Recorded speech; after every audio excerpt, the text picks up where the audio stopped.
Assalamu alaikum.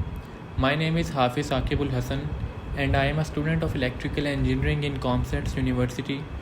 Today we will discuss about combinational circuit which will be designed on Proteus. Actually I have given a task to design a circuit on Proteus and display my registration number which is 090 on 7 segment. Let's have some introduction about the task. Actually जो task मुझे assign किया गया है उसके मुताबिक मुझे प्रोटीस पर एक कॉम्बिनेशनल सर्किट डिज़ाइन करना है जिसके साथ मुझे एक 7 सेगमेंट डिस्प्ले लगाना है और उसी डिस्प्ले के ऊपर मुझे अपना रजिस्ट्रेशन नंबर जो कि 090 है, उसका 9th कॉम्प्लीमेंट जो कि 909 है और 10th कॉम्प्लीमेंट जो कि 910 है वो शो करवाना है। लेकिन रिस्ट्रिक्शन ये है कि जब मेरे पास इनपुट होगी 0001 तो तब मेरे रजिस्ट्रेशन नंबर का पहला जो नंबर है वो 0 वो शो करवाना होगा। जब मेरे पास इनपुट होगी 0010 तो तब मेरे रजिस्ट्रेशन नंबर का जो सेकंड डिजिट है जो कि 9 है वो 7 सेगमेंट डिस्प्ले पर शो होना चाहिए। और जब मेरे पास इनपुट हो 0011 तब जो थर्ड डिजिट है मेरा रजिस्ट्रेशन नंबर का वो शो होना चाहिए 7 सेगमेंट डिस्प्ले पर। इसी तरह 9th और 10th कॉम्प्लीमेंट के लिए हमारे पास इनपुट हैं जो कि हमें बताई गई हैं और उसी के मुताबिक ही हमें 7 सेगमेंट डिस्प्ले पर आउटपुट शो करवानी है। तो अब डिज़ाइन प्रोसीजर की तरफ देखते हैं। Number of inputs and outputs, चूँकि हमारे पास 4 डिजिट की इनपुट है जो कि A, B, C और D होगी जो हम इनपुट देंगे और 7 बिट आउटपुट है जो कि A, B, C, D, E, F और G है जो कि 7 सेगमेंट डिस्प्ले के जो सेगमेंट्स हैं। अब ट्रूथ टेबल की तरफ देखें तो हमारे पास 4 बिट्स हैं तो इसके मुताबिक हमारे पास 16 कॉम्बिनेशन होने चाहिए, लेकिन इनमें से भी हमारे पास जो लास्ट 6 कॉम्बिनेशन है वो इनवैलिड कंसीडर किए जाएंगे।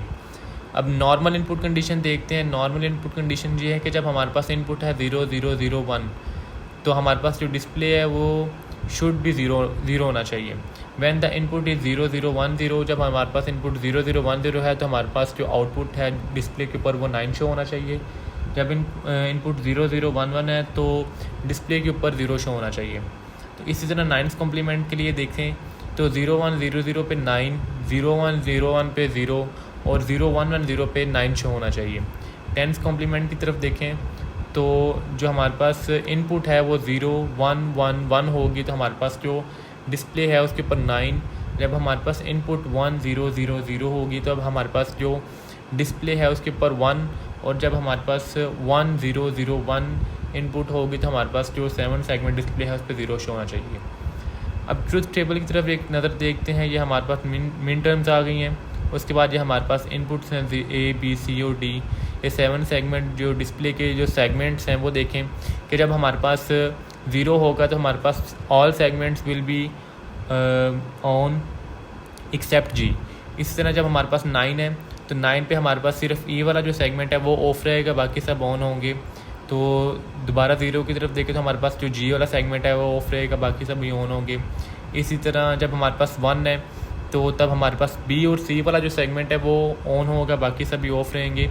तो ऑन के लिए हमारे पास 1 है और ऑफ़ के लिए हमारे पास 0 है कि जब 0 जहाँ पर है वो सारे ऑफ रहेंगे और जब 1 जहाँ पर है या 1 जहाँ पर है वो ऑन रहेगा। तो ये हमारे पास इनवैलिड BCD। तो उसके बाद हमने के मैप सिंप्लीफिकेशन की है जिसके मुताबिक हमारे पास जो 7 सेगमेंट डिस्प्ले हैं उसके जो एक्सप्रेशन है उसको हमने निकाले हैं। तो हमारे पास A के लिए आता है D + C + B, B के लिए D + C + B + A। अब देखा जाए तो हमारे पास A और D का जो है और F का जो एक्सप्रेशन है वो सेम है। इसी तरह B और C का एक्सप्रेशन सेम है और E और G के लिए हमारे पास डिफरेंट एक्सप्रेशन आया। तो अब हम चलते हैं प्रोटीस की तरफ और वहाँ जाकर हम सर्किट डिज़ाइन करते हैं और जो हमारे पास ट्रूथ टेबल है उसे वहाँ पर इम्प्लीमेंट करके देखते हैं।